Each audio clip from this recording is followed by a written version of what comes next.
बिस्मिल्लाहिर्रहमानिर्रहीम नाज़रीन, मैं हूँ एमएसजे और मेरे साथ मौजूद हैं एस्ट्रोलॉजर मलिक महबूब साहब। सर कैसे हैं आप? ठीक हैं? खैरियत से हैं? अल्लाह का शुक्र है। आप बताएं कैसे हैं? सर सबसे पहले तो जैसे आपने कहा था 12 के बाद राज फाश होंगे और राज फाश होना शुरू हो चुके हैं। बहुत सी चीज़ें अब खुल के मंजर-ए-आम पर आ रही हैं। सरगोदा के एक जज साहब हैं, उन्होंने भी हाई कोर्ट को खत लिखा है कि किस तरह उन्हें धमकाया जा रहा है, किन अदारों की तरफ से धमकाया जा रहा है। फिर कुछ लोग सहाफ़ी हैं, उन्होंने भी खबर ब्रेक की है कि इमरान खान साहब को किस तरह ऑप्शन दिए गए थे मुज़ाकरात के, या बाहर चले जाएँ। बुशरा बीबी के ज़रिए पैगाम भी दिया गया था, लेकिन वो डटे रहे। फिर मुज़ाकरात अंडर द टेबल भी शुरू हो रहे हैं और कल बजट से पहले पीपल्स पार्टी नाराज़ हुई और उन्होंने कहा जी हम बजट में शामिल नहीं हुए। हुकूमत की दौड़ें लग गई और फिर उन्हें मनाया गया और बजट पेश किया गया।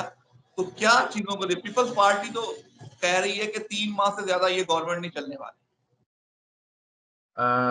शहजाद भाई, ऐसा लगता है कि ये गवर्नमेंट के लिए मुश्किल टाइम है, लेकिन गवर्नमेंट अभी चलेगी। मुझे नहीं लगता कि गवर्नमेंट ये नहीं चलेगी। अलबत्ता ये है कि ये कुछ लोग अपनी मर्जी से लेकर आएंगे।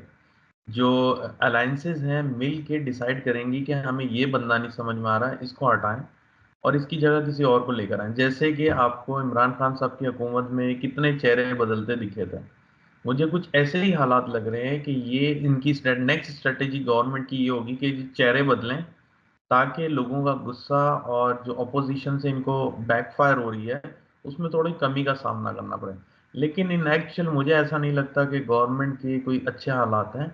और जैसे मैंने कहा था कि आप ज़रा सा वेट कर लें, 12 जून के बाद से आपको बड़े बड़े स्कैंडल दिखेंगे। ये तो कुछ भी नहीं है, ये तो छोटी सी खबर है कि इनके ऊपर प्रेशर आ रहा है हरेसमेंट के लिए, वकीलों को, ये जजेस को हरेस किया जा रहा है और इस तरह से। लेकिन मुझे ऐसा लगता है ये कोई खबर नहीं है, बहुत बड़ी खबरें आएंगी अभी तो।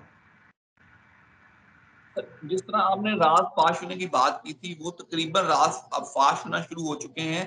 किस तरह अगली डेट्स को देखते हैं? 12 जून का तो आपने जो कहा था बिल्कुल वैसे ही हुआ है कि बहुत सी जगह से आवाज़ें उठना शुरू हो गई हैं, बहुत सी चीज़ों के राज फाश हो चुके हैं। ईद से पहले किस तरह चीज़ों को देख रहे हैं? मुझे ऐसा लगता है 14, 15, 16 ये 3 दिन भी ना बहुत ज़्यादा डेंजरस है। ये 3 दिन में आपको बहुत बड़ी चेंजेस दिखने वाली हैं। आपको एकदम से ब्रेकिंग न्यूज़, जैसे मैंने कहा था, breaking news back to back मिलने वाली हैं। और कहीं ना कहीं ये ब्रेकिंग न्यूज़ गवर्नमेंट के अगेंस्ट में मिलेंगी आपको, जिससे गवर्नमेंट और वीक होगी और पीटीआई को स्ट्रांग करेगी। लेकिन अलबत्ता ये है कि मैंने आपको जैसे कहा था कि पीटीआई का को चाहिए कि बहुत सोच समझ के, बहुत संभल के इस सिचुएशन में अपने कदम उठाएं, क्योंकि एक गलत कदम जो है इनको बहुत पीछे ले जा सकता है। और इन्होंने ऑलरेडी बहुत सफ़र किया है, जिसकी वजह से इनको चाहिए कि बहुत सोच समझ के, इसके अलावा जो इनके करीबी लोग हैं उनसे सही मशवरा लेके आगे कोई नए इकदाम उठाएं। सर जिस तरह बजट पेश हुआ है, बजट में तो नॉन फाइलर जो है उसको तो ऐसे ही किया गया जैसे गोली मार देनी चाहिए, वो कोई अछूत है। तो रिलीफ तो आवाम को कहीं दूर दूर तक मिलता हुआ नजर नहीं आ रहा, बल्कि लग ये रहा है कि महंगाई की शरह, कल भी आपने कहा नया तूफान आने वाला है। और बजट के बाद तो ऐसा ही लग रहा है कि एक दो माह के दरमियान दरमियान कोई बड़ा ही महंगाई का तूफान का रुख पाकिस्तान को अख्तियार करने वाला है। बिल्कुल, मुझे ऐसा लगता है कि 24 अगस्त तक तो बहुत ज़्यादा ही रहने वाला है। उसके बाद जाके कुछ आपको ऐसा लगेगा कि गवर्नमेंट कुछ थोड़े बहुत एक्शन ले रही है, लेकिन ये महंगाई का तूफान अभी रहेगा। ये तो मैंने आपको कल से ही कहा था कि ये महंगाई का तूफान अभी स्टार्ट हुआ है, ये तो अभी शुरुआत है, आगे आगे देखें होता है क्या। तो मुझे कहीं ना कहीं ऐसा लगता है कि ये इस वजह से, इन हालातों की वजह से, ये महंगाई की वजह से और जो ऑपोजिशन में जो प्रॉब्लम चल रहे हैं इनकी वजह से जो है लोग सड़कों पर आएंगे। यही मैंने आपको कहा था कि लोग सड़कों पे आते हुए मुझे दिख रहे हैं और बहुत जल्दी आएंगे। सर जिस तरह महंगाई का तूफान कह रहे हैं, थोड़ी सी बात करूं पीपल्स पार्टी की। क्या लगता नहीं है पीपल्स पार्टी इस टाइम किंग मेकिंग पे पोजीशन पे है? जब चाहे नाराज हो जाए, जब चाहे उनकी मर्जी है वो हो जाए। क्या चाह रही है? वजारतें चाह रही है कि बस वो चाह रही है कि बस अब नून लीग के साथ और नहीं चला जा नहीं, वो मुझे ऐसा लगता है कि वो कुछ ऐसे हालात बनाना चाह रही है कि गवर्नमेंट को टफ टाइम मिले। और डेफिनेटली वो नून लीग के साथ ही हैं, लेकिन उनकी कुछ डिमांड्स हैं वो पूरी नहीं हो रही हैं, जिसकी वजह से वो ऐसा कर रही हैं ऐसे रिएक्शन में। क्योंकि इनके जो कार्ड्स आए थे, मैंने एक दफ़ा देखे थे, अगर आप इनको और पीएमएनएल को कंपेयर करें तो पीपीपी जो पीपल्स पार्टी है, इनके कार्ड्स बहुत स्ट्रांग है। और ये एक सरप्राइजिंग फैक्ट है कि ये आ नहीं सके हुकूमत में, इतनी पोर्शन नहीं ले सके, लेकिन इनके कार्ड्स बहुत अहमियत के हामिल हैं इनके लिए, पीएमएनएल के लिए। तो कहीं न कहीं मुझे ऐसा लगता है कि अगर ये ऐसे रूठ जाते हैं और बैक ऑफ होते हैं, तो इनका डेफ़िनेटली कोई ना कोई जैसे बोल सकते हैं ना, कोई मुद्दा फँसा हुआ, उस मुद्दे को निकलवाने के लिए ये ऐसे एक्शन ले रहे हैं। सर, जिस तरह हमने पीपल्स पार्टी की बात कर रहे हैं, अगर जिस तरह इमरान खान साहब ने मुज़ाकरात की कहा कि करें और महमूद अचकज़ई को इजाज़त दी है, छोटी जमातें मिलकर मुज़ाकरात करती है तो पीपल्स पार्टी के साथ भी मुज़ाकरात होते हैं और कोई फार्मूला इस तरह का तय पा जाता है कि ठीक है, हम खान साहब को असेंबली में हुकूमत देते हैं या दोबारा से इलेक्शन करवाते हैं, तो फिर नून लीग का मुस्तकबिल किस तरह देखते हैं?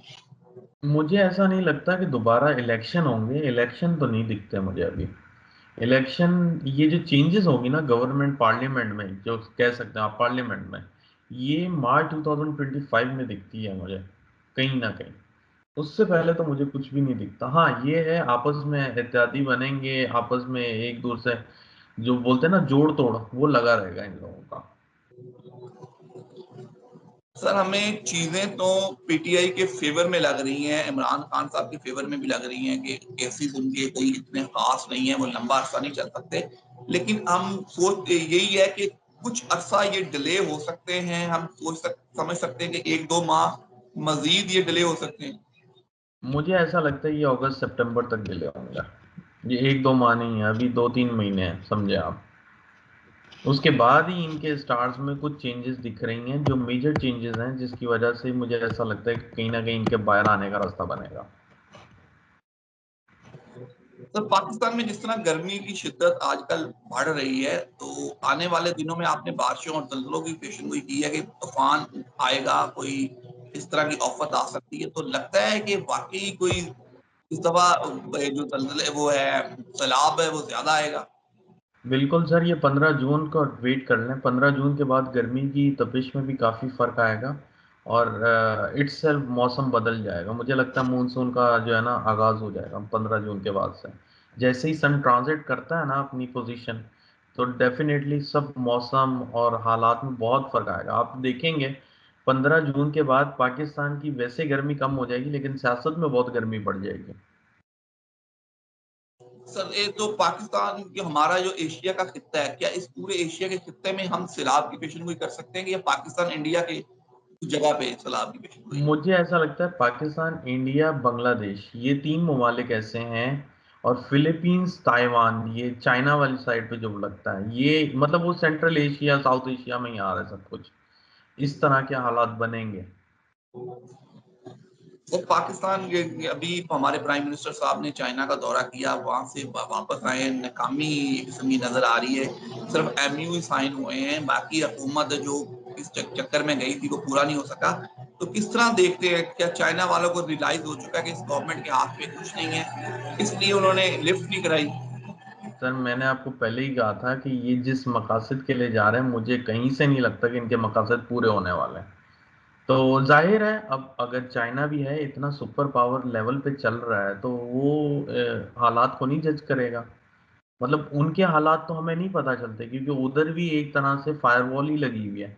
आपने कभी चाइना की न्यूज़ सुनी है कि चाइना में ये हो रहा है, चाइना में वो हो रहा है? तो उन्होंने भी एक तरह से फायरवॉल लगाई हुई है।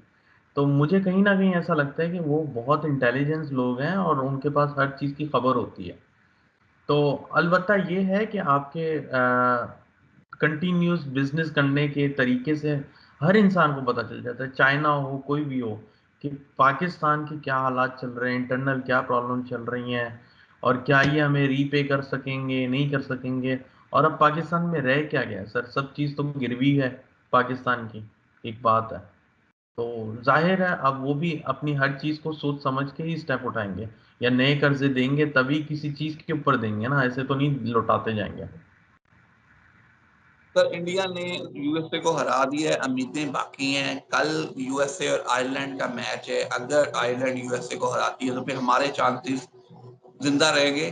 किस तरह देखते हैं आयरलैंड और यूएसए के मैच? मुझे ऐसा लगता है कि नहीं, मुझे ऐसा लग रहा है कि अब पाकिस्तान के चांसेस नहीं है। मैं आपको पहले भी पाकिस्तान बोल सर पाकिस्तान के पाकिस्तान नहीं चांसेस आप आएगा कह रहे सुपर हैं एट। कल बारिश हो सकती है, इसका मतलब है? बारिश होगी और ये मैच अगर हो गया तो यूएसए आयरलैंड को हरा देगा। मुझे ऐसा लगता है कि ये कहीं ना कहीं पॉइंट्स की बारी होगी। मुझे कहीं से नहीं लगता कि ये मैच पूरा कंप्लीट होगा। ये अगर हुआ भी सही तो यूएसए के फेवर में होगा। Thank you sir, thank you so much. And पे कोई मैसेज हो तो जरूर शेयर कीजिए। मैसेज मेरा यही है कि आप जितना हो सके पाकिस्तान के बारे में सोचें। और अगर आपको कोई भी तकलीफ है या मतलब कोई भी प्रॉब्लम हो रही है तो आप इन चीज़ों से एक तरह से फ़ायदा उठा सकते हैं एस्ट्रोलॉजिकली। तो एस्ट्रोलॉजिकल में ये होता है कि आप गाइडेंस ले सकते हैं, आप किस्मत नहीं बदल सकते। मुझे काफ़ी लोग यही बोलते हैं कि आप नाउज़ुबिल्लाह शिर्क कर रहे हैं, गलत कर रहे हैं, लेकिन मैं ये बोलता हूँ ये एक जीपीएस है, इसमें कोई गलत नहीं है। आप वेदर भी देखते हैं, अब वेदर जब देखते हैं तो वेदर में आप क्यों देखते हैं, आप अगले दिन का सोच के जाते हैं कि यार अगर मौसम ज़्यादा गर्म है या बारिश है तो हम छतरी यूज़ कर सकते हैं। तो ये एक छतरी है आपकी और इसके अलावा कुछ भी नहीं है। तो इससे हमें फ़ायदा उठाना चाहिए, ना कि इसके अगेंस्ट में बोलना चाहिए। अलबत्ता ये है कि आपको ये साइंस का सही पता होना चाहिए। काफ़ी लोग इसको मतलब बोल रहे हैं गलत यूज़ कर रहे हैं, मतलब उनको नहीं पता और वो तुक्के मार रहे हैं। जो तुक्के मार रहे हैं ना उनसे ये चीज़ों का फिर मतलब वो बोलते हैं ना कि साइंस की बदनामी होती है। इसके अलावा और कुछ भी नहीं है, ये सिर्फ साइंस है। Thank you so much. मुझे और मलिक महबूब साहब को दीजिए इजाजत। अल्लाह हाफिज।